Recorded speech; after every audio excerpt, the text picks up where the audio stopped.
마켓콕 헤드라인 시간입니다. 어제 장마감 이후부터 개장 전까지 중요한 소식들 함께 체크해 보겠습니다.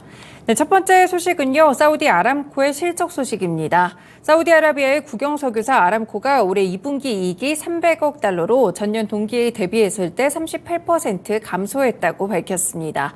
총 판매고는 1,060억 달러로 전년 동기에 1,500억 달러에서 많이 줄어든 모습이었는데요. 이익 보고서에 따르면 아람코는 원유가 하락과 정유 그리고 석유화학의 마진 약화가 이번 실적의 주 원인이라고 분석했습니다. 그렇지만 아람코는 이번에 투자자의 배당금을 지난해 동기에 188억 달러보다 오히려 늘리면서 293억 달러까지 올렸는데요.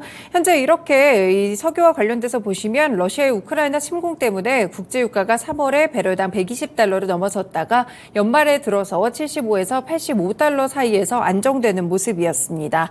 IMF 측에서는 사우디아라비아가 예산 적자를 면하려면 유가가 배럴당 80달러 선은 돼야 된다고 추산하고 있는데요. 현재 아람코는 2019년 사우디 증시 기업 공개 때 총 주식의 2%도 안 되는 규모를 상장시키면서 기록적인 294억 달러를 조달한 바가 있습니다.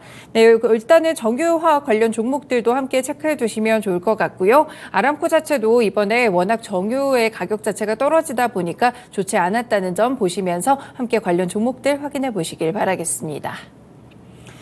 네, 두 번째 소식입니다. 사실 지난달에 인도가 쌀 수출을 금지하게 되면서 곡물가 상승에 대한 우려감이 있었는데요. 이번에는 설탕 수출에도 제동을 걸 수 있다는 경고음이 커지고 있습니다.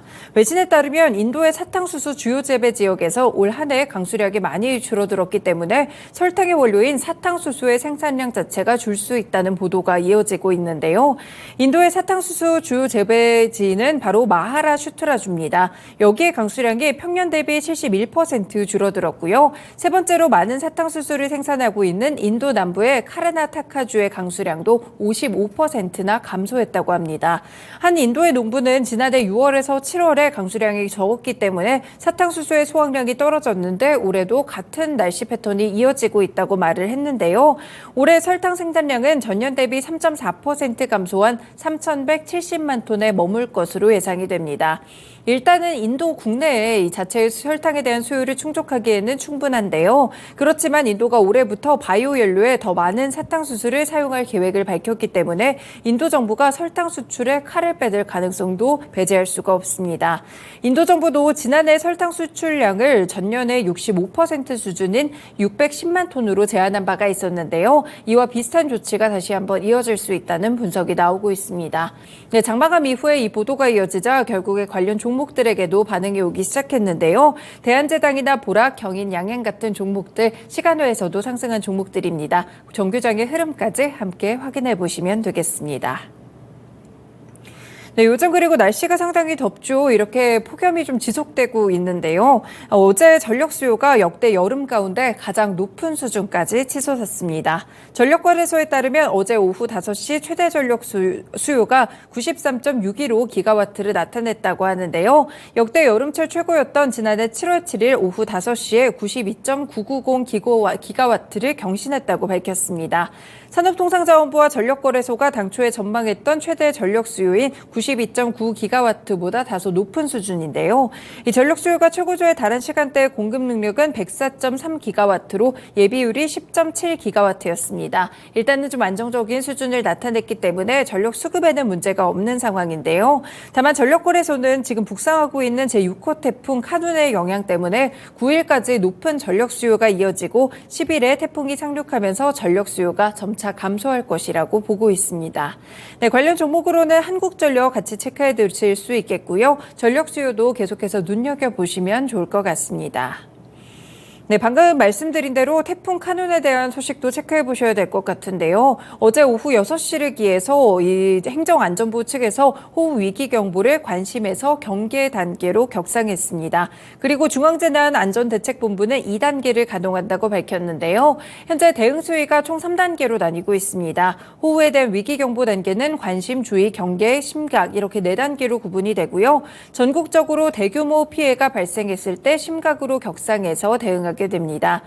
이번 조처는 제6호 태풍 카눈이 북상해서 우리나라 전역에 직접적인 영향을 줄 것으로 확실시되고 있어서 범정부 차원의 선제적으로 대응하기 위한 것으로 보이고 있고요. 현재 태풍 카눈은 중심 기압이 970헥토파스칼, 최대 풍속은 초속 35m, 강풍 반경 350km에 이르는 강한 태풍입니다. 일단 오늘 10일쯤에 경남 남해안에 상륙을 해서 내륙을 관통한 뒤 11일 새벽에 북한으로 이동할 것으로 예측되고 있는데요. 일단 어제부터 8일 사이에 일단 강원 영동과 경북 북부 동해안을 중심으로 많은 비가 내리겠고요. 9일부터 11일 사이에는 전국적으로 강한 바람과 더불어서 비가 예보되고 있습니다. 이 중대본은 태풍으로 인해서 인명피해가 발생하지 않도록 관계기관에 철저한 사전 준비를 당부했습니다.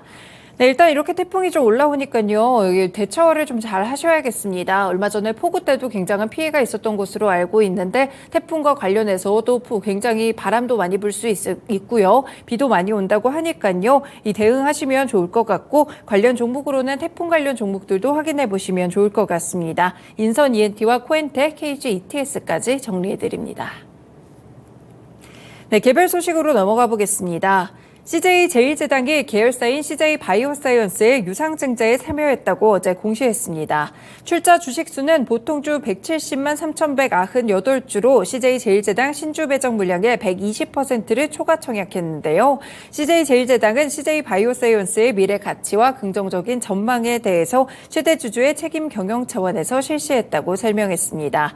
CJ제일제당의 배정 물량의 120%를 인수한다고 가정했을 때의 금액으로 최종 출자 금액은 실제 청약 결과에 따라서 조금 달라질 수 있겠고요. 120% 출자 시 CJ제일제당의 지분율은 기존 43.9%에서 47%까지 올라오게 됩니다. 출자는 주주 배정 후 실권주 일반 공모 방식으로 진행되고요. 현재 CJ제일제당은 파이프라인과 연구개발 기술 등 CJ바이오사이언스의 마이크로바이옴 신약 개발 역량을 글로벌 최고 수준으로 평가하고 있습니다. 그리고 CJ바이오사이언스는 이번 유상증자로 확보한 자원을 임상 개발비나 플랫폼 기술 연구에 사용할 계획이라고 합니다. 관련 종목으로 두 가지 종목들 체크해 보실 수 있겠죠. CJ제일제당과 CJ바이오사이언스 함께 확인해 보시면 되겠습니다. 네, 어제도 장마감 이후에 굉장히 많은 기업들의 실적 발표가 있었는데요. 시간외에서 움직였던 콘텐츠리 중앙실적 보시겠습니다. 2분기 매출액이 2,794억 원으로 전년 동기 대비 5.1% 상승했고요. 영업이익은 78억 원을 기록하면서 같은 기간 흑자 전환에 성공했습니다. 자회사 측에 따르면 TV 채널 드라마 연속적인 흥행과 해외 레이블 작품 공개에 따라서 수익성이 개선됐고 공간사업 부문이 계절적인 비수기에도 점진적인 회복세를 보였다고 하는데요. 실제 닥터 차정숙이나 나쁜 엄마, 킹더랜드 같이 높은 화제성과 시청률을 기록한 TV 드라마가 연속적으로 흥행을 했기 때문에 차별화된 콘텐츠의 제작 역량을 증명했다는 평가입니다. 일단 앞으로는 글로벌 OTT 동시 방영 판매 확정 후 TV에 편성하는 정책을 실행하면서 수익성을 제고하겠다고 밝혔는데요. 2분기 해외 매출도 분기 총 매출 대비 66% 수준인 1,179억 원으로 향상됐습니다. 관련 종목으로 콘텐츠리 중앙 체크해 보실 수 있겠고요. 시간외에서도 큰 폭으로 상승했기 때문에 정규장 흐름도 함께 기대되고 있습니다. 네, 오늘도 이렇게 6가지 소식들 함께 확인해 봤습니다. 마켓콕 헤드라인이었습니다.